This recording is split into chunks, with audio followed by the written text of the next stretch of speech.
Kita malam hari ini mau mengulas tentang kesalahpahaman Islam tentang terminologi anak Allah di dalam kekristenan. Ini masalah yang sangat klasik dan sampai sekarang ini diutek-utek karena ketidakpahaman mereka. Mereka menafsirkan kata ungkapan anak Allah menurut pikirannya mereka yang tidak pernah kita imani. Jadi kita lihat kajian malam hari ini. Kekeliruan ini karena sebenarnya masalah komunikasi. Dan jikalau ada suatu istilah yang tidak dipahami, tetapi yang tidak paham ini tidak mau dikoreksi, terus menyebarkan istilah dengan makna yang keliru, ini yang menyebabkan kesalahfatalan di dalam diskusi Kristen Islam. Jadi ini sebenarnya cuma masalah pemaknaan kata. Ada suatu istilah, ungkapan, atau mutasabihat di dalam internal Kristen yang tidak dipahami oleh kawan-kawan kita Muslim dan polemikus. Jadi yang jadi masalah ini kalau nggak tahu sih, itu wajar. Saya dulu pada waktu belajar tentang Islam, banyak hal istilah ungkapan Islam yang saya tidak pahami, tapi saat saya belajar tentang Islam pertama kali berapa belas tahun yang lalu, saya tanya apa artinya, supaya kalau saya baca buku-buku Islam, saya paham apa yang dimaksud. Yang menjadi masalah, nggak semua orang itu punya kesadaran, kalau dia tidak paham, tidak tahu, bertanya. Tapi yang sering kali terjadi, sudah nggak paham, dikasih tahu tidak mau tahu, tapi malah sok tahu dan membuat menyebarkan hoax atau hal-hal yang bersifat fitnah. Inilah masalah-masalah sumber ini yang jadi masalah. Di dalam Kristen, saya akan lebih cepat karena saya rasa Pak Jimmy Jeffrey juga akan menyampaikan yang mirip dengan apa yang saya sampaikan. Kata ungkapan anak Allah itu di dalam Alkitab itu bisa ada 3 makna. Jadi ini ungkapan, ini religion terms, ini majas, ini mutasabihat yang ada di dalam Alkitab sejak perjanjian lama sampai perjanjian baru. Dan di dalam Alkitab ini ada 3 macam pengertian kata anak Allah. Yang pertama artinya firman Allah atau logos, firman Allah yang kekal. Yang kedua, kata anak Allah di dalam Alkitab, itu artinya umat Allah yang hidup benar di hadapan Allah. Yang ketiga, di dalam Alkitab, ungkapan anak Allah itu bisa berarti kepada malaikat atau penghuni-penghuni surga. Agak singkat ya, nanti karena saya rasa mungkin Pak Jimmy Jeffrey akan mengulas hal yang sama. Anak Allah di dalam Tritunggal itu sinonim persamaan kata dari firman Allah yang kekal yang menciptakan alam semesta ini. Di dalam Alkitab, kata anak Allah yang maksudnya adalah logos, dia bukan makhluk. Dia ghair al-makhluk. Dan keberadaannya yang ghair al-makhluk, dia firman Allah yang kekal itu wajib al-wujud. Dia ada dengan sendirinya tanpa ada yang menciptakannya. Dia khatim dan baqo. Contohnya, ayat Alkitab yang menjelaskan kata anak itu artinya firman di Yohanes 1 ayat 14. Firman itu telah menjadi manusia. Firman telah nuzul menjadi manusia bukan menjadi buku dan diam di antara kita. Dan kita telah melihat kemuliaannya, yaitu kemuliaan yang diberikan kepadanya sebagai anak tunggal Bapa, penuh kasih karunia dan kebenaran. Jadi anak tunggal Allah, anak Allah di dalam Yohanes pasal 1:14, ini adalah firman. Firman yang telah menjadi manusia yang berinkarnasi tinggal di antara kita, kita telah melihat kemuliaannya. Kemuliaan yang diberikan kepadanya sebagai anak tunggal Bapa penuh kasih karunia dan kebenaran. Nah, kalau orang-orang Muslim nggak paham pengertian anak tunggal Allah, nggak paham pengertian anak Allah dalam Tritunggal, yang tidak lain adalah sinonim untuk firman Allah yang kekal, disitulah mereka memiliki khayalan dan pengertian yang menyimpang dari apa yang kita imani. Ayat berikutnya yang menjelaskan bahwa kata anak itu adalah firman. Saya lupa masukkan ya. Di Ibrani 1 ayat 2. Ibrani 1 ayat 2 untuk menjelaskan bahwa anak itu adalah firman Allah. Segala sesuatu diciptakan Allah melalui firman-Nya. Yohanes pasal 1 ayat 3. Jikalau segala sesuatu diciptakan Allah melalui firman-Nya, kita lihat di Ibrani pasal 1 ayat 2, melalui anaknya telah diciptakan alam semesta. Artinya, anak di dalam Ibrani pasal 1 ayat 2 itu adalah firman Allah. Karena segala sesuatu diciptakan Allah melalui firman-Nya. Tanpa firman tidak ada yang jadi dari segala yang dijadikan. Jadi alam semesta ini diciptakan Allah dengan firman-Nya. Nah, Paulus menulis sinonimnya. Anak yang menciptakan alam semesta. Jadi anak adalah sinonim dari firman Allah. Nah, ungkapan yang kedua, pengertian yang kedua ini adalah ungkapan kiasan untuk umat manusia yang percaya kepada Allah dan hidup di dalam kebenaran. Ini juga disebut dengan kata anak Allah. Bedanya pengertian yang kedua ini, anak Allah dalam pengertian kedua ini, artinya makhluk. Dia bukan sesuatu yang khotim, bukan sesuatu yang tak berawal. Dia berawal. Contoh, di dalam Lukas 6 ayat 35, tetapi kamu kasihlah musuhmu dan berbuatlah baik kepada mereka, dan pinjamkan dengan tidak mengharapkan balasan. Maka upahmu akan besar dan kamu akan menjadi anak-anak Allah yang maha tinggi. Kita kalau mengasihi yang jahat sama kita, kalau kita mengasihi musuh kita, bahkan berbuat baik kepada musuh kita, dan memberikan pinjaman kepada musuh kita dibilang akan mendapatkan upah yang besar, dan kita menjadi anak-anak Allah yang maha tinggi. Bukan berarti kita ini keluar dari rahimnya Allah, tidak seperti itu. Ini ungkapan untuk orang yang hidup benar, hidup saleh, hidup kudus di hadapan Tuhan, disebut dengan anak Allah. Ungkapan yang ketiga, anak Allah bisa berarti malaikat. Di dalam Alkitab itu ada beberapa ayat yang menggunakan kata Bnei Elohim, anak-anak Allah, tapi di dalam maknanya kalimat itu artinya malaikat. Pengertian yang ketiga, anak Allah di dalam pengertian yang ketiga ini adalah tetap sama seperti pengertian yang kedua, makhluk ciptaan. Dia bukan sesuatu yang qadim. Contoh di dalam kitab Ayub, pada suatu hari datanglah anak Allah. Pada suatu hari datanglah Bnei Elohim menghadap Tuhan, dan di antara mereka datanglah iblis. Kata Bnei Elohim di dalam kitab Ayub ini artinya malaikat, bukan anak-anak Allah seperti yang orang yang kita bayangkan, bukan seperti itu. Ini kata anak Allah di dalam ayat pasal 6. Bagaimana kita tahu ini anak Allah? Kita lihat terjemahan Perjanjian Lama dalam bahasa Yunani yang dikerjakan oleh rabi-rabi Yahudi pada tahun 285 sebelum Masehi. Rabi-rabi kuno Yahudi pada abad ke-3 sebelum Masehi menerjemahkan Alkitab Perjanjian Lama dalam bahasa Ibrani ke dalam bahasa Yunani.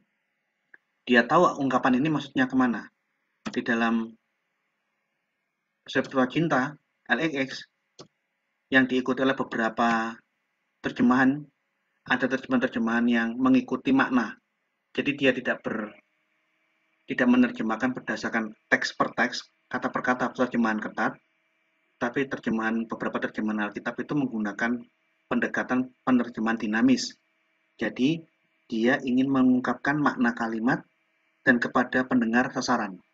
Di dalam CEV, Contemporary English Version, ayat pasal 1 ayat 6 tidak diterjemahkan sebagai anak-anak Allah, tapi diterjemahkan dalam maksudnya. One day when the angels, dan saat malaikat-malaikat berkumpul di sekeliling Tuhan, dan Satan pun ada di antara mereka. Di dalam Good News, terjemahan Good News, juga menggunakan kata the heavenly beings, makhluk-makhluk surgawi ada di hadapan Tuhan. Nah, dua kalimat ini, dua terjemahan yang saya tunjukkan ini, itu mengikuti Septuaginta. Di dalam Septuaginta, Bnei Elohim diterjemahkan angeloi, malaikat dalam bentuk jamak. Demikian juga ada ayat lain di dalam kitab Ayub, pasal 38 ayat 7, anak-anak Allah di dalam Ayub 38 ini juga artinya malaikat, angeloi. Kalau di dalam bahasa Indonesia kita bisa lihat di terjemahan LAI Bahasa Indonesia Sehari-hari, BIS. Kalau terjemahan LAITB itu terjemahan ketat sesuai dengan teks. Tetapi kalau terjemahannya LAIBIS, bahasa Indonesia sehari-hari, terjemahannya bukan anak-anak Allah, tetapi malaikat atau makhluk-makhluk surgawi. Jadi, kata anak Allah dalam pengertian yang pertama, yaitu firman, itu kekal, khotim, dialah yang awal. Maksudnya dialah yang tidak berawal. Ini kelompok saksi Yehova dan Oneness ini salah paham menerjemahkan gelar yang awal dan yang akhir, dimaknai bahwa dia itu pernah tidak ada dan kemudian akan berakhir. Tidak seperti itu. Gelar yang awal dan yang akhir itu maksudnya yang khadim dan yang bako, yang tidak berawal dan yang tidak berakhir. Itu artinya kekal azali. Firman satu dengan Allah. Kai holokos en proston theon. Dan firman itu bersama ada pada Allah. Inside God. Oleh karena itu, karena Alkitab mengatakan kai holokos en proston theon, dan firman itu ada pada Allah, dia satu di dalam wujud Allah. Di dalam konsili Nikea yang kemarin saya uraikan, firman Allah ditulis sebagai homoousios. Dia satu ousia, satu substansi, satu esensi dengan Sang Bapa. Firman Allah bukan entitas yang terpisah di luar Allah. Firman Allah adalah sesuatu yang ada di dalam Allah.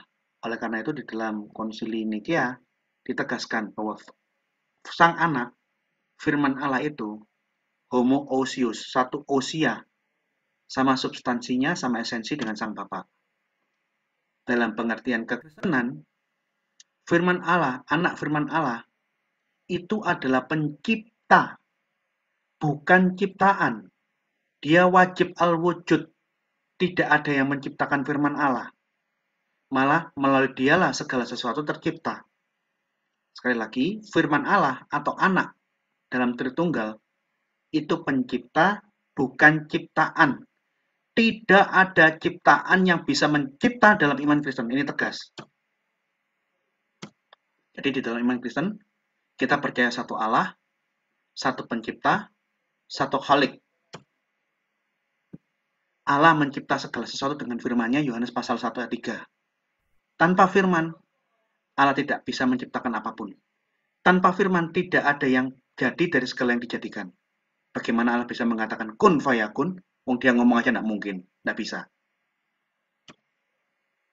Tanpa firman, Yohanes pasal 1 ayat 3, tidak ada sebuah ciptaan yang terjadi.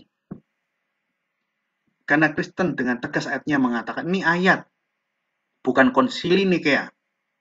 Konsili Nikea hanya menegaskan dan mempertahankan apa yang tertulis di dalam Alkitab, iman gereja sedunia sejak zaman para rasul. Karena kita mempercayai Yesus adalah firman yang turun menjadi manusia, Yohanes pasal 1 ayat 14.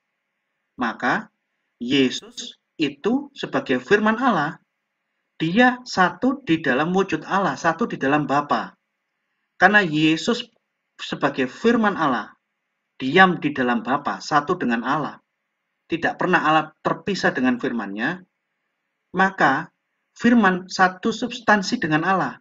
Yang satu substansi dengan Allah, yang satu esensi dengan Allah, pasti Allah. Oleh karena itu di dalam keputusan Konsili Nikea dikatakan firman itu homoousios, satu ousia, satu substansi berada di dalam satu wujud Allah yang esa, bukan sesuatu yang terpisah. Penegasan firman Allah itu di dalam Allah, ini yang menunjukkan iman Kristen yang sering difitnah malah menunjukkan dirinya sebagai ajaran yang monoteisme sejati. Nanti kita akan lihat, kita akan bedah antara ajaran Kristen yang benar-benar monoteisme sejati dibandingkan dengan agama lain yang ngaku-ngaku klaimnya adalah monoteisme, tetapi begitu dibedah secara logika, dia tidak menunjukkan kemonoteismean. Islam klaimnya monoteisme. Ini klaim di mana-mana mereka selalu mengatakan hanya percaya satu Allah. Oke, saya sering mendengarkan klaim-klaim semacam ini di TV, baik dengan cara lembut maupun dengan cara berteriak atau sambil melakukan tindakan kekerasan, Allahu Akbar, terus melakukan sesuatu kekerasan. Saya akan buktikan di antara klaim dengan ayat-ayat Al-Quran, ini ada yang kontradiksi. Quran ternyata mengajarkan ada dua pencipta. Pencipta yang pertama adalah Allah Subhanahu wa Ta'ala yang menciptakan segala sesuatu. Nah, tetapi di dalam Al-Quran pula ada pencipta selain Allah yang bukan Allah. Ada pencipta yang adalah makhluk.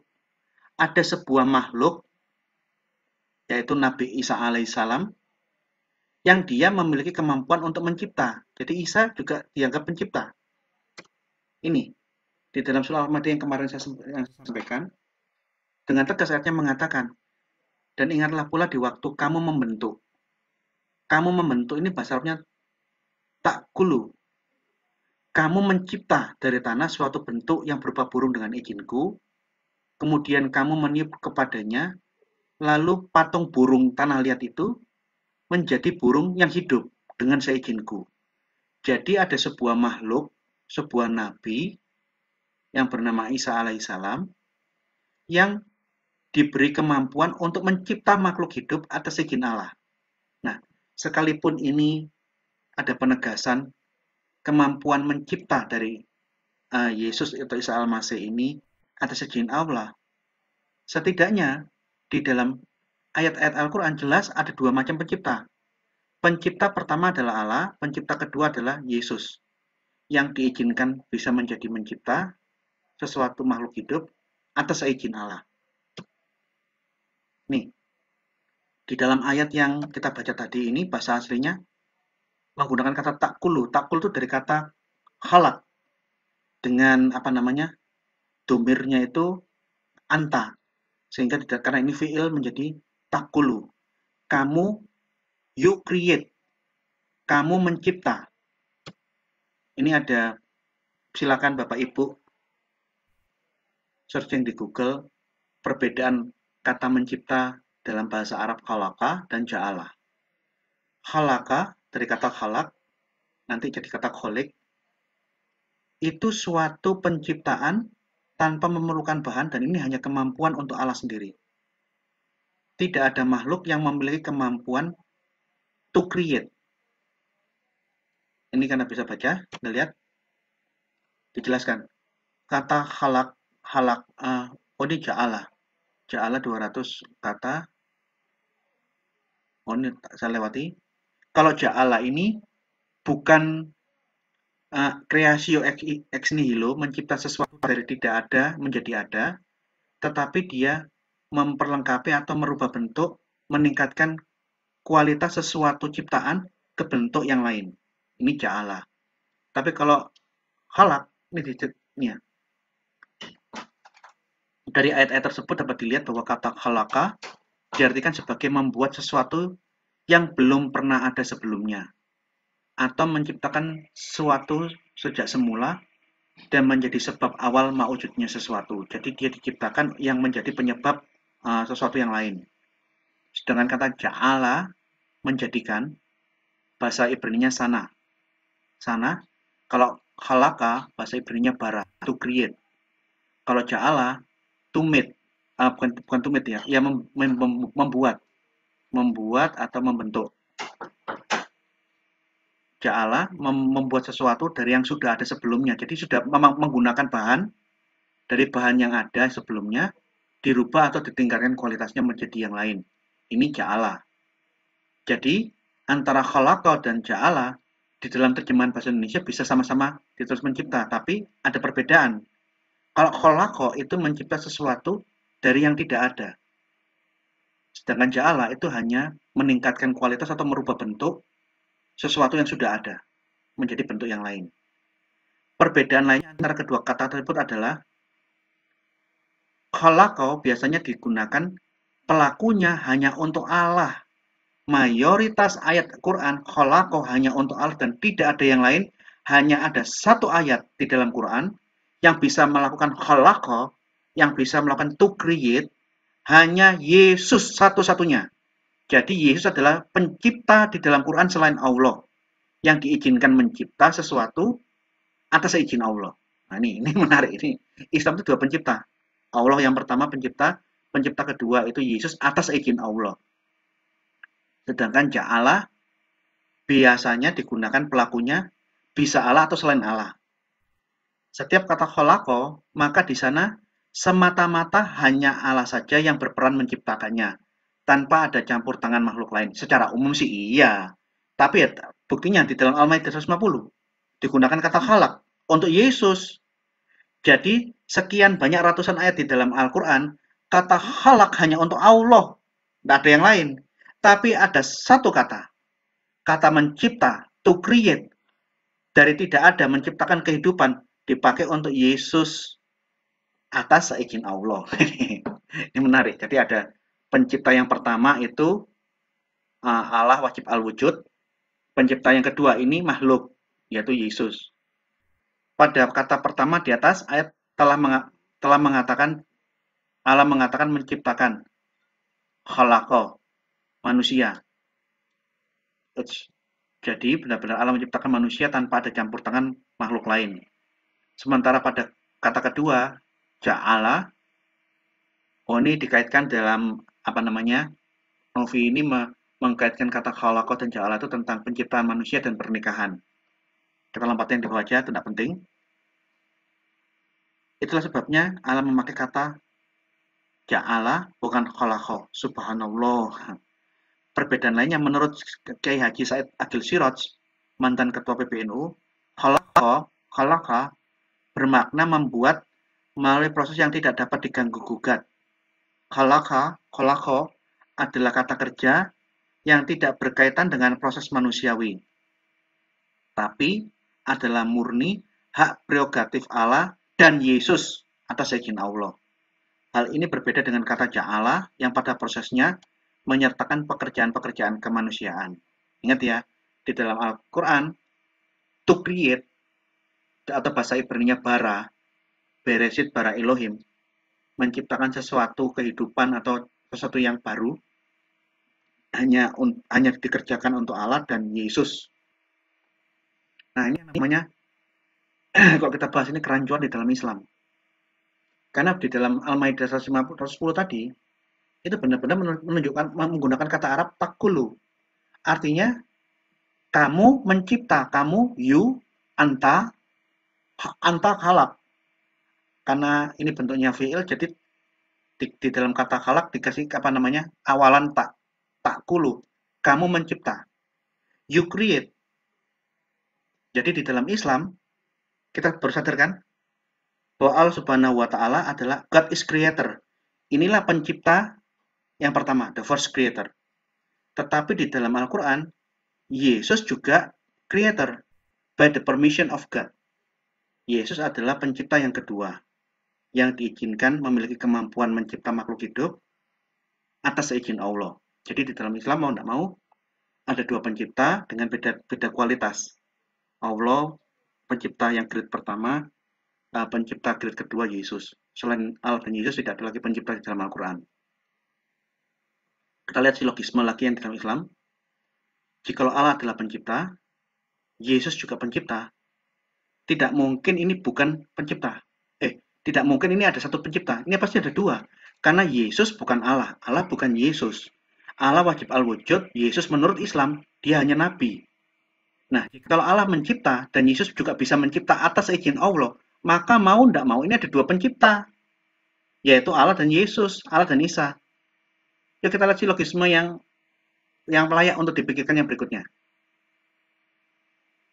Muslim mempercayai Quran itu firman Allah yang kekal. Ini sudah saya sampaikan beberapa kali, saya ulang lagi. Dengan yang sama juga mengimani Allah Subhanahu wa Ta'ala yang kekal. Quran kekal, firman Allah itu kekal, Allah juga kekal. Ini imannya Islam. Tapi kalau kita bedah, apakah Quran itu Allah? Bukan. Apakah Allah itu adalah Quran? Bukan. Jikalau Allah kekal, Quran kekal, tapi Allah bukan Quran, berarti ini ada dua yang kekal dong. Karena tidak bisa tidak. Karena Allah kekal, Quran kekal. Dan Allah bukan Quran, Quran bukan Allah. Plus, Allah itu sesuatu yang kekal, tapi bisa mencipta. Sedangkan Quran adalah sesuatu yang diyakini Islam juga kekal, tapi tidak bisa mencipta. Berarti ini tidak bisa tidak. Ini ada dua yang kekal dalam teologi Islam. Kalau ada banyak yang kekal, itu namanya ta'adud al-qadama. Islam klaimnya mengatakan kami monoteisme, itu klaimmu, klaim-klaimmu. Tetapi kalau kita bedah ayat dan doktrin-doktrin Islam, ternyata Anda tidak mempercayai satu yang kekal. Ada banyak yang kekal. Ta'adud al-qadama. Anda tidak percaya satu pencipta, ada dua pencipta. Yuk kita lihat lagi silogisme yang lain. Allah itu kekal, dia bisa mencipta. Sedangkan Al-Quran itu kekal juga, tapi tidak bisa mencipta. Ini menarik ini. Berarti ada dua yang kekal yang tidak sama dengan beda derajat kualitasnya. Karena orang Muslim selalu mengatakan Allah lebih tinggi dari Quran. Atau mungkin saya mau tanya, apakah ada yang mengatakan Al-Quran itu sama sederajat dengan Quran? Allah itu sederajat dengan Quran? Coba saya tanya kepada orang-orang Muslim, uh, saya ingin tahu jawaban mereka. Apakah Quran itu sederajat, sama kualitasnya, sama kuasanya dengan Allah? Kalau bisa, maka kamu harus membuktikan bahwa Quran lah yang menciptakan alam semesta. Bisa nggak? Ini pertanyaan yang harusnya dijawab oleh para ulama dan orang-orang Muslim. Termasuk di dalam ajaran Islam, ternyata mereka tidak mempercayai hanya ada satu hakim yang adil. Tidak. Ternyata ada dua hakim dalam iman Islam. Yaitu ada Allah sebagai hakim yang maha adil, dalam bahasanya Ustadz Mas'ud waktu berdebat sama saya. Sedangkan Isa Al-Masih adalah hakim yang adil.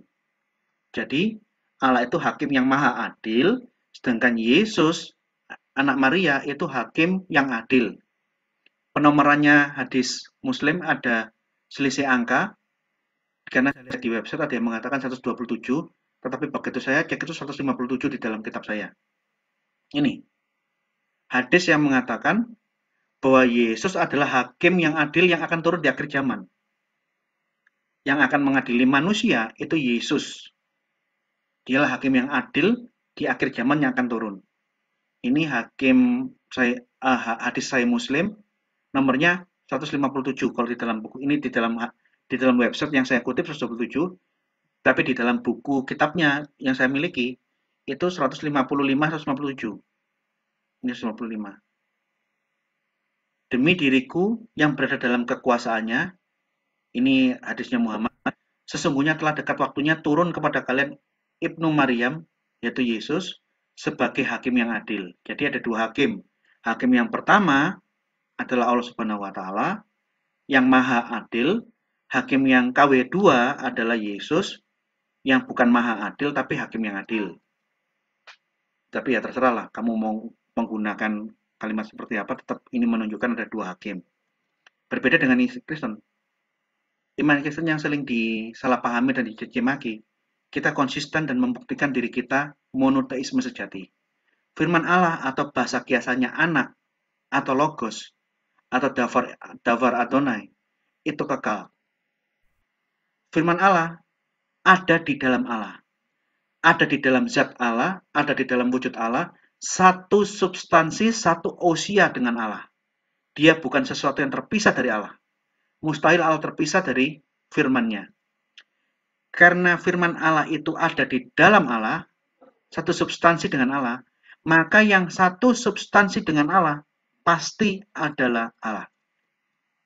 Jadi, ayat Alkitab menegaskan, dan firman adalah Allah. Ini monoteisme sejati. Yuk kita lihat silogismenya. Firman Allah kekal. Allah kekal. Firman adalah Allah. Berapa yang kekal? Satu. Firman Allah itu kekal. Allah itu kekal.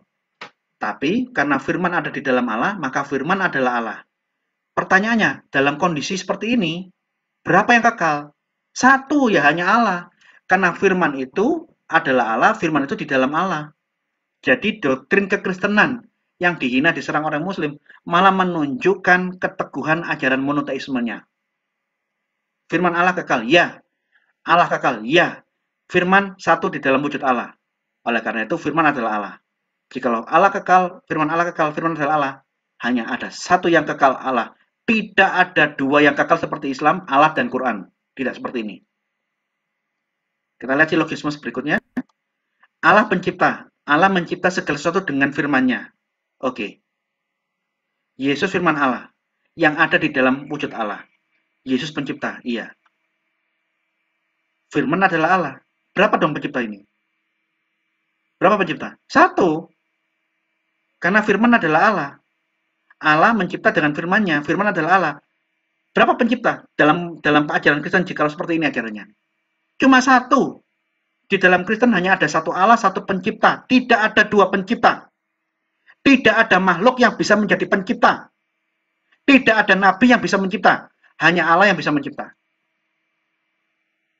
Oleh karena orang Kristen meyakini Yesus adalah firman Allah, ya, tidak ada yang menolak bahwa Yesus adalah Allah dalam pengertian dia adalah firman Allah yang menciptakan segala sesuatu. Konsisten Kristen. Kita lihat silogisme kedua. Di dalam iman Kristen, Allah satu-satunya hakim. Hakim yang pada akhirnya seluruh dunia akan dihakimi oleh Allah. Allah satu-satunya hakim dalam iman Kristen. Dan Yesus mengatakan, akulah hakim itu. Menarik nggak? Dan hanya ada satu pembuat hukum dan hakim. Kristen hanya percayanya ada satu pembuat hukum dan hakim, yaitu dia yang berkuasa menyelamatkan dan membinasakan. Yang bisa membinasakan dan menyelamatkan, satu-satunya hakim adalah Allah. Tapi Mazmur 7 ini, Allah adalah hakim yang adil. Hanya ada satu hakim pembuat hukum. Allah satu-satunya hakim. Sebab itu segala malapetaka akan datang dalam satu hari, yaitu sampar dan perkabungan dan kelaparan. Dan ia akan dibakar dengan api, karena Tuhan Allah yang menghakimi, dialah kuat. Allah lah hakim. Satu-satunya hakim adalah Allah. Ini iman Kristen. Tapi, di dalam artian lain, Yesuslah yang akan menghakimi itu. Sebab segala malapetaka akan datang pada suatu hari. Bukan, kelewatan ini. Di dalam 2 Petrus 1:11 ini keliru, ini salah masuk. Salah memberikan ayat di dalam tata pengadilan Kristus dulu. Sebentar saya lihat ya. Tata pengadilan Kristus. 2 Korintus 5:10 saya bacakan. Sebab kita semua harus menghadap tata pengadilan Kristus, supaya setiap orang memperoleh apa yang patut diterimanya sesuai dengan yang dilakukannya dalam hidupnya, baik ataupun jahat. Allah satu-satunya hakim. Yesuslah hakimnya itu. Akulah hakimnya. Hanya ada satu, Yesus adalah Allah. Hanya ada satu hakim. Kristen konsisten. Hanya ada satu Allah, satu pencipta, satu yang kekal. Firman itu di dalam Allah, satu hakim. Yesuslah Allah yang menjadi hakim di hari kiamat. Tetapi kalau kita lihat di dalam doktrin Islam, ini menarik. Mereka mempercayai ada satu Allah, tapi ada dua pencipta. Pencipta pertama Allah, pencipta kedua adalah Nabi Isa yang diberi kemampuan untuk mencipta atas izin Allah. Kemudian di dalam Islam percaya satu Allah, tapi ada banyak yang kekal. Allah adalah yang kekal, wajib al-wujud, yang bisa mencipta. Al-Quran ini wajib al-wujud, yang tidak bisa mencipta. Ini menarik ini. Termasuk di dalam Islam ada dua hakim. Hakim yang maha adil Allah. Di dalam hadis, Yesus, Isa Al-Masih adalah hakim yang adil. Di bawah hakim yang maha adil. Inilah yang saya sampaikan. Nanti selebihnya nanti saya serahkan ke Pak Jimmy untuk melengkapi pada malam hari ini. Silakan Pak Jimmy. Baik. Topik pembahasan kita menjawab kesalahpahaman Islam tentang anak Allah. Saya coba mengantarnya ini dalam kajian akademis yang kebetulan saya juga telah menulis topik ini walaupun secara umum bersama beberapa rekan dalam sebuah buku, dan khusus kali ini saya akan fokus pada pembahasan anak Allah berkaitan dengan persepsi Islam tentang pengertian anak Allah. Dalam buku tersebut saya menuliskan beberapa pemahaman yang keliru tentang konsep anak Allah. Pertama, pemahaman dari tiap liberal scholar itu sejak era Bultmann yang beranggapan konsep anak Allah dalam kekristenan itu berasal dari paganisme yang kemudian diadopsi oleh gereja. Dan menariknya, pendekatan dari liberal scholar ini diambil oleh beberapa polemikus Islam menyerang kekristenan. Itu kita bisa lihat dalam beberapa penjelasan seperti diskusi antara Don Ditan dengan Ali Daud Itang ini yang paling sering mengangkat beberapa buku-buku dari kalangan liberal sekolah untuk menyerang kekristenan. Jadi kita sudah bahas beberapa waktu lalu tentang pengaruh paganisme yang seperti radikalisme yang ternyata terbukti tidak tepat. Kemudian konsep anak Allah itu sendiri memang ada perbedaan dengan theofideisme karena mereka menolak konsep Mesias itu sebagai anak Allah yang ilahi. Jadi term anak Allah sebenarnya sesuatu yang cukup familiar dan itu dalam tanah cukup berlimpah datanya, tetapi pada saat merujuk pada Mesias, mereka menolak bahwa itu dapat dikaitkan dengan konsep anak Allah yang ilahi. Nah, bedanya dengan kekristenan di situ. Kekristenan mengimani bahwa Mesias itu adalah anak Allah yang ilahi, the divine Messiah. Ini kita bisa bahas dalam topik sendiri. Nah, malam ini khusus tentang persepsi Islam, terutama yang tertulis dalam Quran, yang memberi kritikan keras terhadap kekristenan, khususnya tentang pengajaran tauhid, ya, Islam tauhid. Pertama tentang Yesus sebagai anak Allah, dan kedua tentang Trinity. Nah, Trinity ini kalau tidak ada halangan akan dibahas minggu depan dalam talk show dengan beberapa narasumber lainnya. Dan topik ini lagi hangat seiring dengan beberapa diskusi yang dilakukan Munim Siri dalam beberapa ceramahnya. Kebetulan saya mengikuti tulisan-tulisan Munim Siri, termasuk juga berteman di Facebook, jadi cukup mengikuti dinamika masalah polemik kitab suci. Yang kemudian pihak polemikus Islam seperti Ali mencoba masuk di dalamnya, ditambah lagi dengan kritikus Munim Siri, yaitu Ustadz Nuruddin dari Al-Azhar, yang menentang beberapa tesis yang diangkat oleh Munim Siri dalam bukunya. Jadi menurut Nuruddin, bahwa tidak ada ayat polemik dalam Quran, khususnya berkaitan dengan Trinitas. Nah, kali ini kita akan fokus pada konsep anak Allah, yang ini akan menjadi basic kita untuk pembahasan berikutnya tentang Trinitas, yang menurut kita dari beberapa kajian ada kesalahpahaman, walaupun beberapa pihak seperti Ali tentunya juga Nuruddin membantah keras hal ini dan mempersalahkan Munim Siri. Nah, ini tulisan ada dalam buku Kristologi Miring diterbitkan oleh Bible Culture Study tahun 2021. Nah, kita coba mulai dulu survei secara umum, walaupun ini tidak akan fokus pembahasan kita. Pertama, anak Allah dalam paganisme. Konsep anak Allah dalam paganisme ini digambarkan sebagai manusia setengah dewa. Jadi semacam hibrid sebagai manusia dan dewa. Dan jika dilihat dalam detail kisahnya, itu sebenarnya berkaitan dengan manusia yang lahir hasil hubungan seksual antara dewa dengan manusia, sehingga lahirlah manusia setengah dewa tadi, seperti Hercules dan lainnya. Nah, Luke Timothy Johnson menulisnya dalam Among the Gentiles. Dia menyatakan humans can also enter into the extended divine family. Jadi manusia pun akhirnya bisa menjadi bagian dari keluarga yang ilahi. Nah, ini jalurnya bisa lewat hasil hubungan seksual, tetapi dalam beberapa kasus, beberapa pemimpin seperti Firaun, bahkan seperti Kaisar Romawi, itu juga diklaim sebagai dewa atau anak dewa. Nah, jadi kita bisa lihat secara garis besar bahwa sebenarnya anak Allah dalam paganisme itu lebih pada hasil hubungan seksual antara dewa dan manusia. Jadi ada faktor biologis di sini. Sekarang kita bandingkan dengan konsep anak Allah di komunitas Qumran.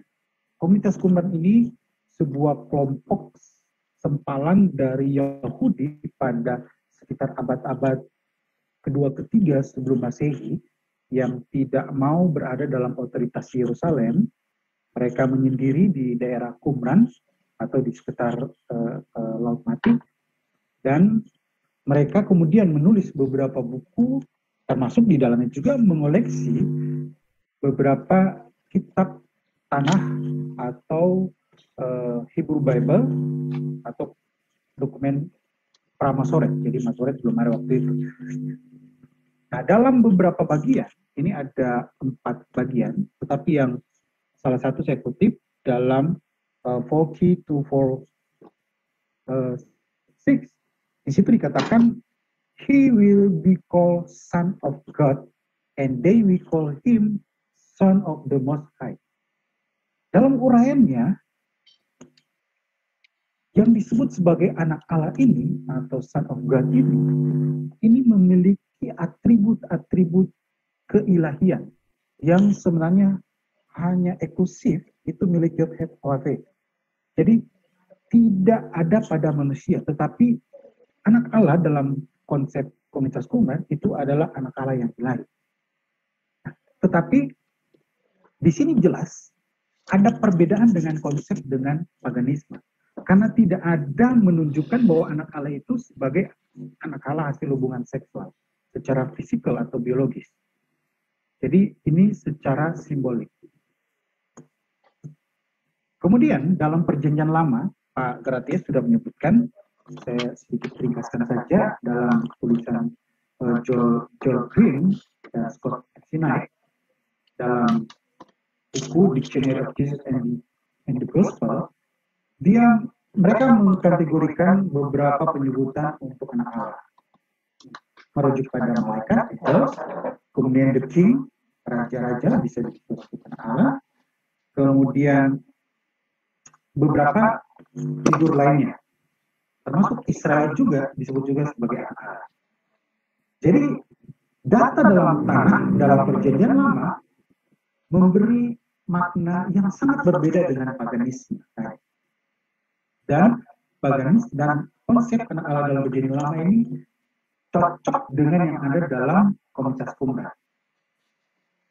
Komunitas Qumran itu kalau dalam tulisan saya di buku tersebut, saya mengkaji lebih detail bagaimana kaitan beberapa teks Qumran itu dengan teks dalam perjanjian lama yang kemudian connect juga dengan teks dalam perjanjian baru. Tetapi ini bukan skop pembahasan kita. Kemudian dalam dokumen ekstra biblical, jadi ekstra biblical ini ada beberapa, ada seperti Talmud, Julius Apokryph dan sebagainya. Nah, dalam Talmud Babylon itu dalam traktat Suka berkaitan dengan Mazmur 27, ya Mazmur 27 ini menuliskan tentang aku mau menciptakan tentang ketetapan Tuhan, ia berkata kepadaku, anakku, engkau telah peranakan pada hari ini. Dalam pengertian dalam Talmud Babylon tersebut dikatakan Aurelius told the Holy One blessed be he will say to the Messiah, son of David.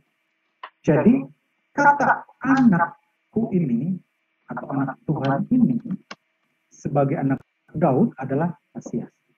Jadi ada kaitannya antara Mesias dengan anak Allah, dengan anak Tuhan. Jadi begitu kita kaitkan dengan perjanjian baru, maka kita dapat benang merahnya antara teks, pengertian teks dalam perjanjian lama, kemudian dalam dokumen ekstra biblical, dan diperkuat dengan data dokumen Qumran, maka sinkronlah. Sehingga kita dapat pengertian yang jelas bahwa anak Allah itu harus dimaknai secara simbolik, secara figuratif, bukan secara literal atau fisikal sebagai anak biologis. Jadi tidak ada indikasi seperti itu. Dan ini sangat berbeda dengan konsep paganisme tadi. Nah, jadi mereka yang menuduh bahwa kekristenan mengadopsi konsep anak Allah dari paganisme, dari data-data ini itu gugur semua.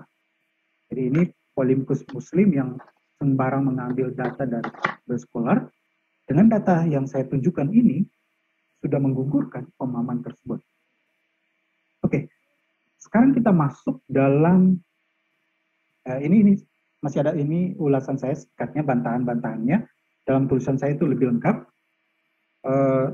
Terutama sejak penemuan teks dalam Qumran itu akhirnya yang tadinya beberapa scholars menganggap ada kaitannya antara konsep dalam kekristenan dengan paganisme, dengan dari era Greco-Romans, itu terbantahkan semua. Nah, ini salah satu Israel Knoll. Ini seorang scholar, Jewish scholar, the Messiah before Jesus, in light of the strong similarity. Jadi kemiripan yang sangat kuat in language between the Qumran text and the Gospel of Luke. Jadi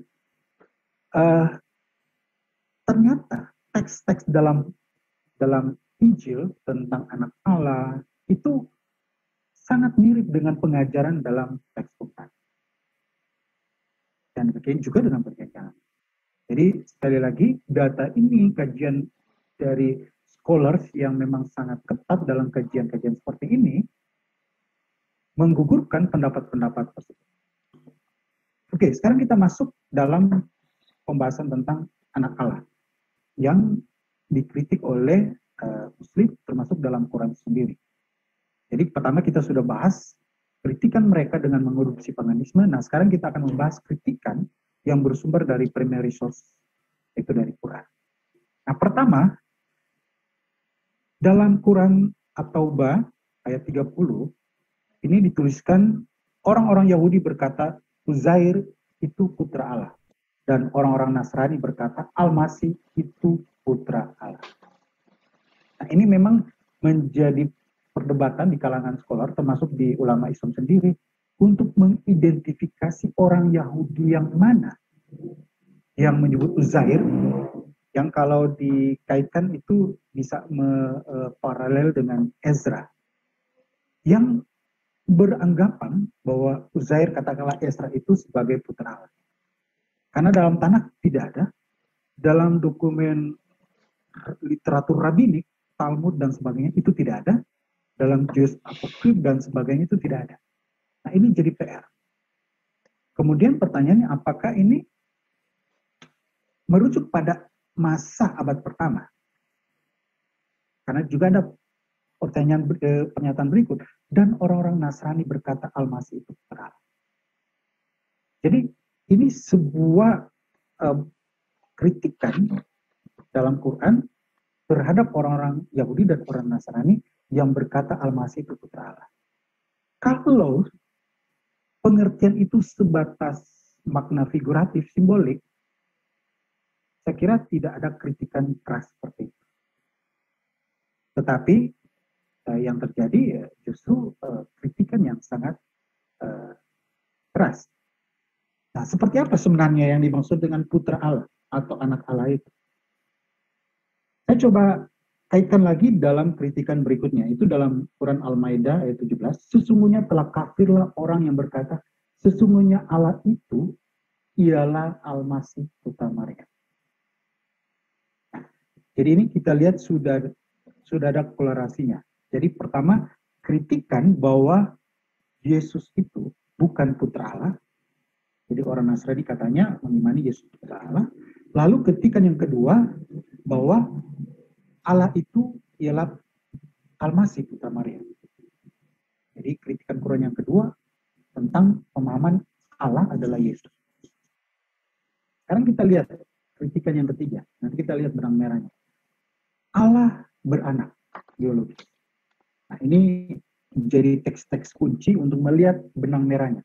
Dalam Quran surah Al-Jin dikatakan, dan bahwasanya mati di kebesaran Tuhan kami, dia tidak berisi dan tidak pula beranak. Jadi kita garis bawahi, dia tidak berisi dan tidak pula beranak. Kemudian dalam Al-Ikhlas, dia tiada beranak dan tidak pula diperanakan. Lalu Allah beranak dalam As-Saffat, dan di Al-An'am, bagaimana dia mempunyai anak, padahal dia tidak mempunyai istri. Jadi di sini kita melihat kritikan ini ditujukan pada konsep tentang Tuhan yang berkeluarga. Jadi Tuhan berkeluarga, yaitu Tuhan yang punya istri, dan kemudian hasil hubungan suami istri lahirlah anak. Jadi Tuhan beranak. Inilah yang dikritik oleh Quran. Apakah ada kaitan dengan konsep Yesus adalah dikritik itu Yesus adalah putra Allah, lalu Allah itu adalah Yesus? Mari kita lihat di ayat berikut, sehingga kita bisa dapat benang merahnya. Dalam Quran An-Nisa, ayat 171. Wahai ahli kitab, janganlah kamu melampaui batas dalam agamamu, dan janganlah kamu mengatakan terhadap Allah kecuali yang benar, sesungguhnya Al-Masih, Isa putra Maryam itu adalah utusan Allah. Jadi ini setelah dikritik, ini adalah pernyataan yang benar menurut Quran tadi. Lalu dikatakan, dan janganlah kamu mengatakan Tuhan itu tiga. Berhentilah, lebih baik bagimu. Sesungguhnya Allah Tuhan yang Maha Esa, Maha Suci Allah dari mempunyai anak. Nah, kalimat inilah yang menjadi titik hubung dari beberapa data tadi. Jadi beberapa premis-premis tadi, sesungguhnya Allah Tuhan yang Maha Esa, Maha Suci Allah dari mempunyai anak. Jadi dari hubungannya kita bisa lihat kritikan terhadap Isa sebagai putra Allah, bahwa Isa adalah Allah, itu dalam konteks dengan ayat-ayat sebelumnya yang menolak bahwa Allah itu beranak, itu kemungkinan besar itu berkaitan dengan konsep Yesus anak Allah secara biologis. Jadi kita perlu melihat kaitannya, hubungan beberapa, sehingga dari kita perspektif Kristen, jika seperti itu pemahamannya, maka ini sebagai straw man. Karena apa? Karena kita tidak punya pemahaman seperti itu. Jadi ini, apakah ini sebuah polemik? Ya itu terserah. Itu jadi kajian yang lebih lanjut, khususnya menginfiri yang mengkajinya. Tetapi ini satu hal yang perlu diperhatikan jika memang yang dimaksud kritikan itu dalam pengertian Yesus anak Allah yang ilahi secara figuratif, seperti yang diajarkan dalam perjanjian baru yang sudah diberikan Pakratia, maka harusnya kita dapat temukan data-data itu. Tetapi tidak ada. Yang ada justru kita melihat benang merahnya dari beberapa hubungan tadi, bahwa anak Allah yang dikritik tadi itu dalam pengertian anak Allah secara biologis. Oke, ini sebuah hipotesis yang tentu perlu diuji lebih lanjut. Nah, saya membatasi ini dulu sebelum melanjut pembahasan tentang Trinitas. Karena dalam Trinitas, khususnya dalam Al-Maidah 116, ini menjadi hot issue, teks kunci. Apakah ini yang dimaksud Trinitas yang di Quran, yang oleh scholar termasuk Munifiri mengaitkannya dengan sekte Klorodian, tetapi oleh beberapa polemikus, beberapa apologet Muslim mencoba mengatakan bahwa ini cuma salah satu contoh, tetapi pada teks lainnya itu dikatakan dalam ayat 73 bahwasanya Allah salah seorang dari yang tiga. Jadi Quran menuju kepada menanggap kepada beberapa varian, termasuk konsep ortodoks kekristenan, trinitas secara kekristenan yang konservatif yang ortodoks. Tetapi apakah seperti itu? Saya tidak akan mengkaji lebih detail nanti dalam pembahasan berikutnya. Tetapi pada pembahasan ini kita fokus pada anak Allah yang dari beberapa kaitan-kaitan ini ayat-ayat tadi seperti Allah beranak, kemudian Allah adalah Yesus dan Yesus anak Allah, patut diduga bahwa sasaran kritikan Quran itu pada pengertian Yesus anak Allah secara biologis. Dan itu bagi kita tidak tepat sasaran. Oke, demikian dari saya. Terima kasih. Baik, terima kasih Pak Jimmy Jeffrey, Pak Gracia Pilo. Penjelasannya sangat mencerahkan hari ini. Sebelum kita masuk ke sesi tanya jawab, kita infokan beberapa info. Baik, di layar masing-masing sudah tertera uh, kedua channel dari Apologet kita, ya Pak Gracia Pilo Ijo Manis yang sebelah kiri dan ada barcode-nya, dan juga Pak Jimmy Jeffrey yang sebelah kanan, barcode-nya di bawah Apologia Historia. Jadi bagi teman-teman yang belum bergabung ke channel Pak Jimmy dan Pak Gracia, silakan scan barcode-nya. Dan juga dukung pelayanan kami untuk hari ini yang merelay acara-acara ini, diantaranya ada Keluarga Imam Rasuli Official, Scott Orang Indonesia, L2GLG, Center of Indonesian Apologetic, CIA. Nah, boleh ke masing-masing channel kami juga untuk menyaksikan pengajaran-pengajaran berikutnya.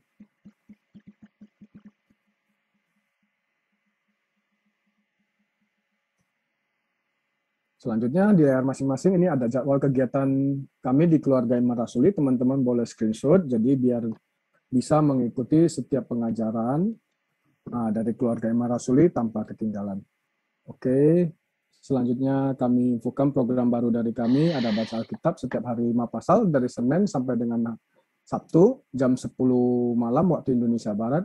Di Zoom Sesankir 24 jam, ID dan passcode sudah ada di layar masing-masing, silakan di screenshot. Dan berikutnya ini adalah program aplikasi terbaru dari Keluarga Imam Rasuli, satulink.com/Keluarga Imam Rasuli. Dengan bergabung di aplikasi ini, teman-teman bisa mengikuti setiap pengajaran dari Pak Gracia, Pak Deki Ngadas, dan Pak Jimmy Jeffrey. Semua udah terintegrasi online di dalam, dan juga ada promo-promo toko, promo-promo bagian penjualan untuk souvenir dan merchandise, semuanya sudah terintegrasi, jadi ini untuk mengakomodir semua kebutuhan kita.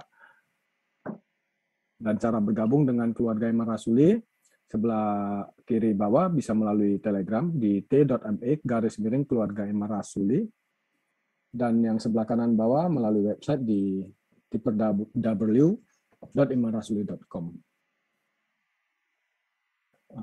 Jangan lupa besok juga kita ada satu acara menarik ya. Ini yang ditunggu-tunggu. Jadi hari Sabtu ini untuk kalangan sendiri. Jadi semuanya ini untuk member KIR Keluarga Imam Rasuli. Jadi hari Sabtu ada Reform Bible Study. Tema diskusinya sangat menarik. Jadi milenialisme, historis, doktrin, dan logik. Bersama narasumber, di dalamnya ada Pak Deki Ngadas, Pak Pendeta Dr. Togardo Siburian, Pak Gracia Pelo, Master Teologia, Dr. Stanley Paparang, Yan Suhendra, Master Teologia, dan Albert Rumampuk, Master Teologia. Jadi jangan lupa besok hari Sabtu tanggal 2 April jam 9 waktu Indonesia Barat, jam 7 maksud kami. Jam 7 waktu Indonesia Barat ya, jam 7 malam ya. Jadi untuk passcode dan ID Zoom-nya bisa hubungi kita di Keluarga Imam Rasuli, nanti biar bisa kita bagikan.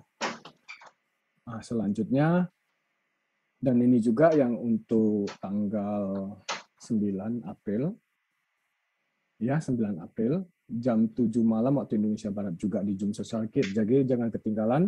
Ini dari ketiga pengajar kita, Pak Jimmy Jeffrey, Pak Gracia Pelo, dan Pak Deki Ngadas, mengambil topik kesalahpahaman Islam tentang Trinitas.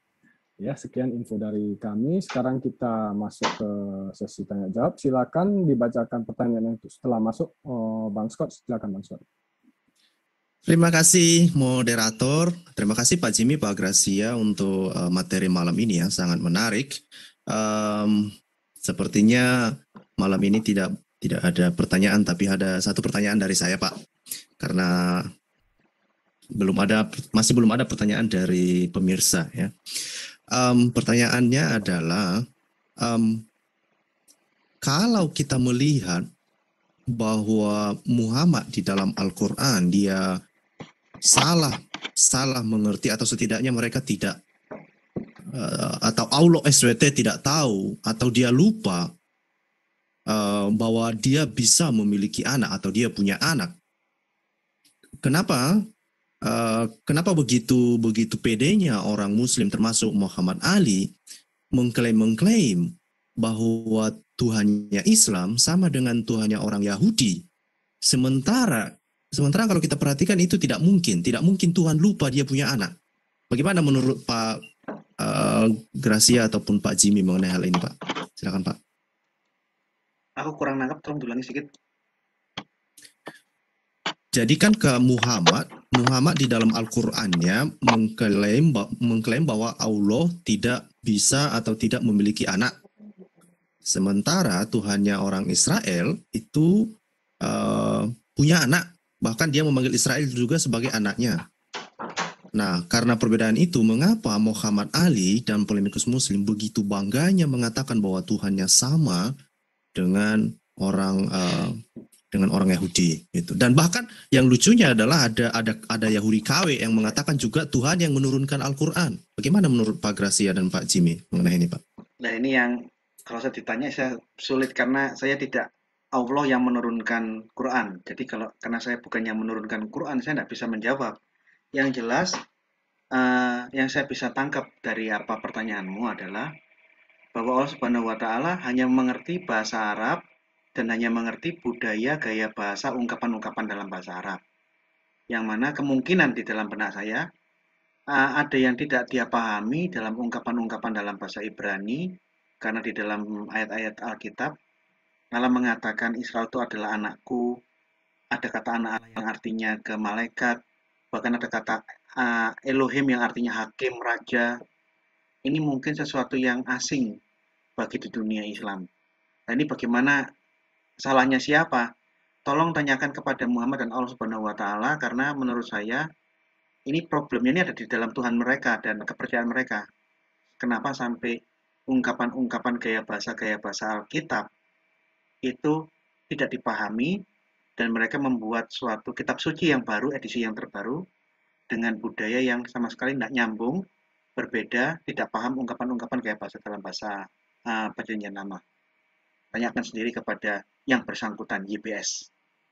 Terima kasih. Baik, Pak.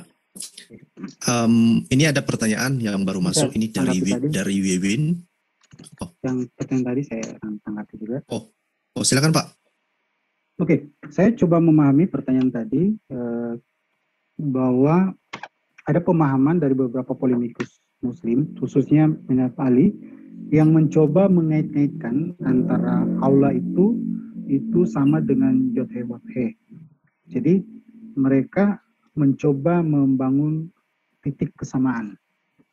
Nah, tetapi di satu sisi mereka justru mengkritik apa yang telah diajarkan dalam perjanjian lama, apa yang diajarkan oleh orang-orang Yahudi.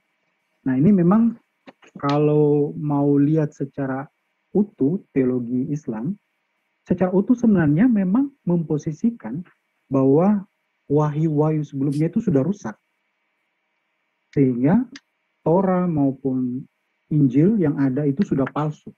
Itu menurut saya teologi standar mereka. Lalu Quran datang untuk menyempurnakan. Nah, ini sebenarnya mereka yang mengambil sikap ini konsisten sebenarnya dengan konsep secara umum dari Quran itu sendiri. Tetapi beberapa orang mencoba mencari titik temu, terutama Ali. Jadi Ali ini mencoba berkelit dengan menyamakan dengan ajaran Judaisme. Lalu membangun konsep bahwa Islam Judaisme setara, lalu kontra dengan Kristen di sisi lain. Jadi ini menurut saya tidak konsisten.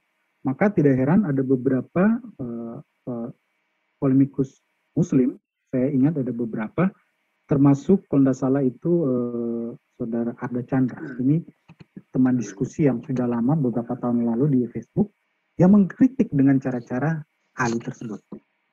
Oke, ini yang pertama. Terus yang kedua, berkaitan dengan topik malam ini. Apakah yang dikritik itu sama seperti dengan apa yang ada sekarang? Saya nggak tahu tentang konsep Uzair itu. Yang dikritik terhadap orang Yahudi yang menuhankan sebagai Uzair sebagai anak Allah. Karena semua data-data yang saya pelajari tidak ada yang menyebut itu. Lalu beberapa pelinguis muslim mencoba mengaitkan ada penyebutan atau penganggap orang Yahudi khususnya di Yaman yang menganggap Uzair itu atau Ezra itu sebagai anak Allah. Tetapi datanya tidak valid, dan kalaupun ada itu data yang istilahnya jauh setelah era lahirnya kekristenan. Nah, sehingga jadi pertanyaan itu, dialog itu terjadi kapan? Nah, ini nanti kita akan bahas lebih detail pada waktu Isa ditanyakan saat di pengadilan akhirat, apakah engkau menuhankan engkau bersama ibumu? Nah, yang jadi pertanyaan kunci di situ, itu kapan terjadi dialog itu? Nah, kalau terjadi itu pada masa hidup Yesus, maka seharusnya data-data tentang Maria sebagai ilahi itu ada sejak awal. Tetapi nihil datanya. Di abad-abad pertama, kedua, ketiga kita nggak menemukan. Nanti di abad sekitar 45, itu dengan data kolordian. Nah, ini saya kira nanti kita akan bahas di pertemuan minggu depan. Oke, itu dari saya. Terima kasih, Pak. Akan tambahkan Silakan, Pak. Tadi di Pak Jimmy Jeffrey mengutip surah Al-Maidah 73. Di dalam terjemahannya yang saya baca tadi itu, Allah itu satu dari yang tiga. Padahal kalau kita lihat di dalam bahasa aslinya tidak seperti itu. Tidak ada kata satu dari yang tiga. Di dalam Al-Maidah 73 itu, saya langsung lompat ke frasenya itu, Inna ilaha salatsu salatsa. Sesungguhnya Allah itu ketiga dari yang tiga. Jadi triteisme salitsu salatsa. Tidak ada kata ahad salat lain, tidak ada. Tidak ada kata satu di situ. Sesungguhnya Allah itu yang ketiga, salitsu salatsa. Yang ketiga dari yang tiga. Jadi kalau kita merujuk kepada teks surah Al-Maidah surah kelima nomor 73, itu ayat tentang triteisme. Padahal di dalam iman Kristen kita tidak pernah mengenal triteisme. Tidak mengenal yang ketiga dari yang tiga. Tidak pernah mengenal tiga Allah yang terpisah-pisah dari yang tiga ini. Tidak pernah seperti itu. Jadi kalau kita lihat teksnya secara literal dalam bahasa Arab, itu merujuk kepada triteisme dan bukan kepada Tritunggal. Allah dan firman-Nya dan rohnya itu satu. Tidak merujuk kepada kekristenan. Makasih. Baik, Pak. Terima kasih. Ada pertanyaan berikut dari Wiwin. Pertanyaannya adalah, dalam Kejadian pasal 6 ayat 1-8 terdapat kisah anak-anak Tuhan yang mengawini anak-anak manusia yang cantik.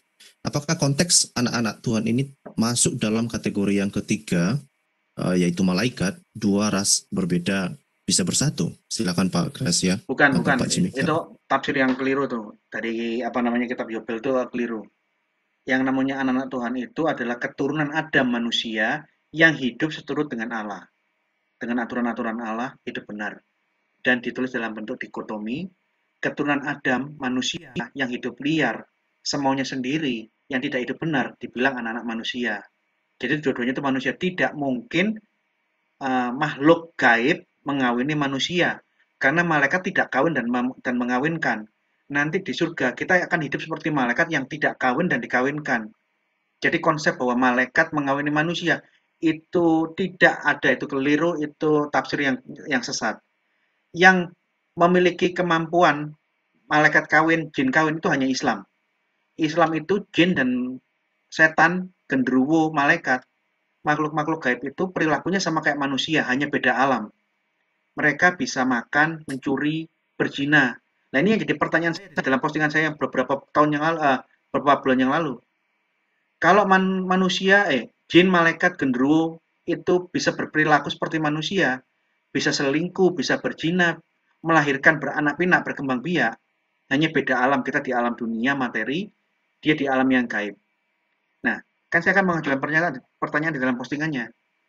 Jikalau genderuwo berselingkuh dengan kuntilanak. Jadi genderuwo ini punya istri yang sah dan dia melakukan perselingkuhan, dia berhubungan seks berzina dengan kuntilanak.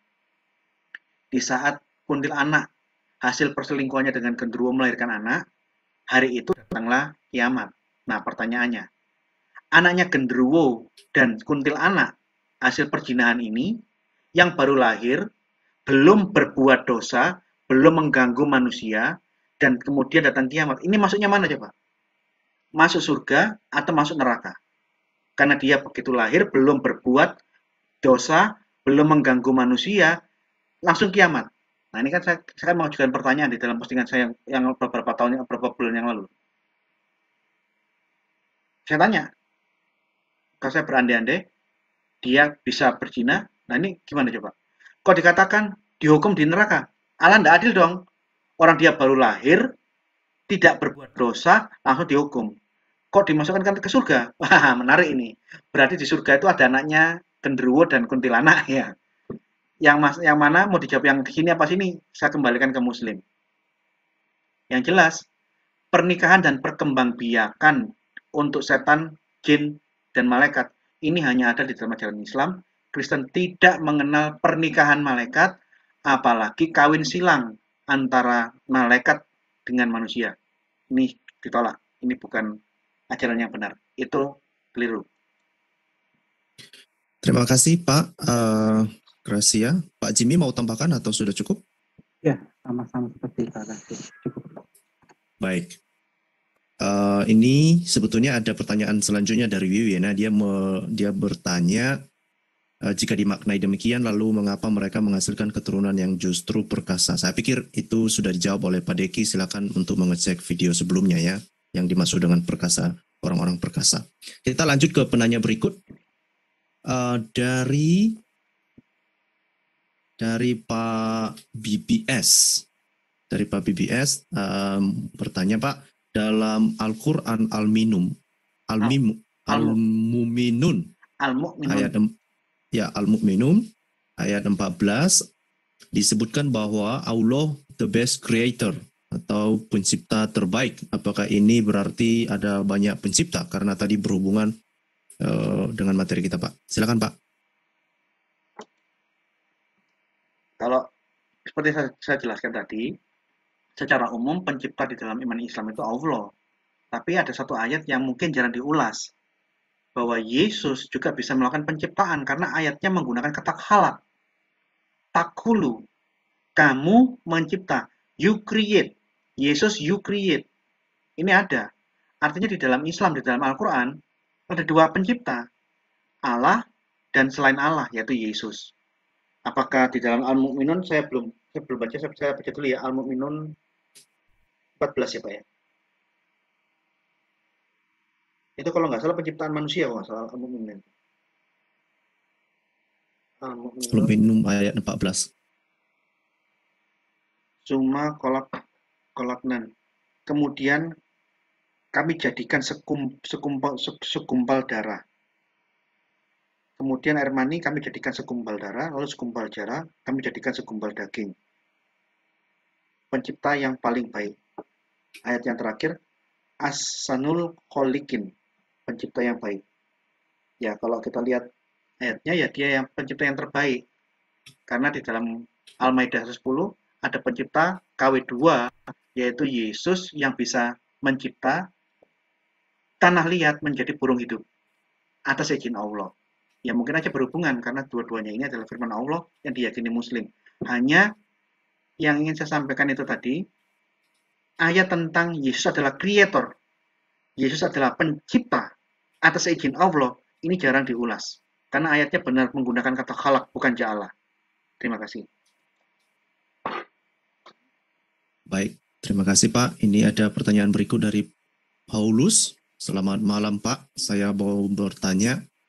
Ada satu hadis Maryam jilid 3 nomor 52 dikatakan bahwa Muhammad mengatakan Isa Al-Masih adalah Allah yang menjadi manusia. Bagaimana dengan, apakah Pak Gracia punya informasi tentang hal itu? Tidak ada, hadis Maryam itu tidak ada. Gimana? Hadis itu riwayatnya, tidak ada hadis Maryam. Saya belum pernah dengar seumur-umur saya belajar Islamologi, saya belum pernah dengar ada hadis riwayat Maryam, saya belum pernah tahu. Nggak ada.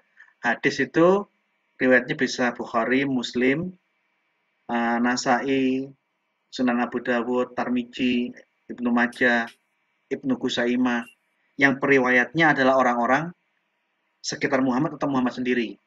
Jadi saya belum pernah dengar hadis Maryam yang ada pasal ayatnya, saya tidak pernah tahu itu. Baik, saya pikir Pak Paulus mohon dicek dulu sumbernya itu ya Pak. Ini ada pertanyaan dari Pak Jim. Selamat malam Pak Gracia, izin tanya, jika Islam mengimani Allah bukanlah firman Allah, lalu bagaimana teologi Islam menjelaskan tentang proses penciptaan alam semesta, di mana peran firman Allah saat proses penciptaan?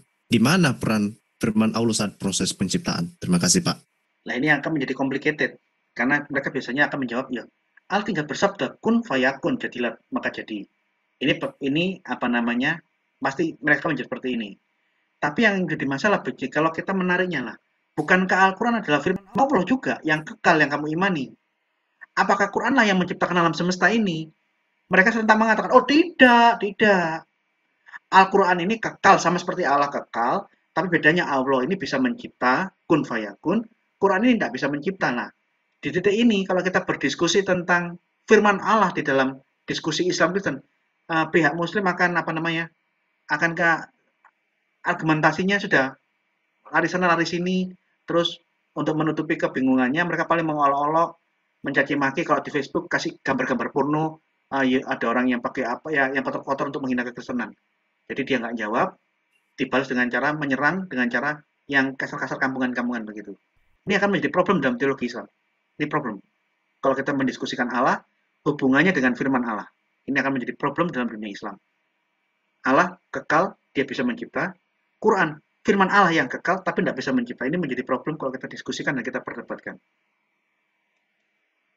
Gampangnya itu kelemahan mereka.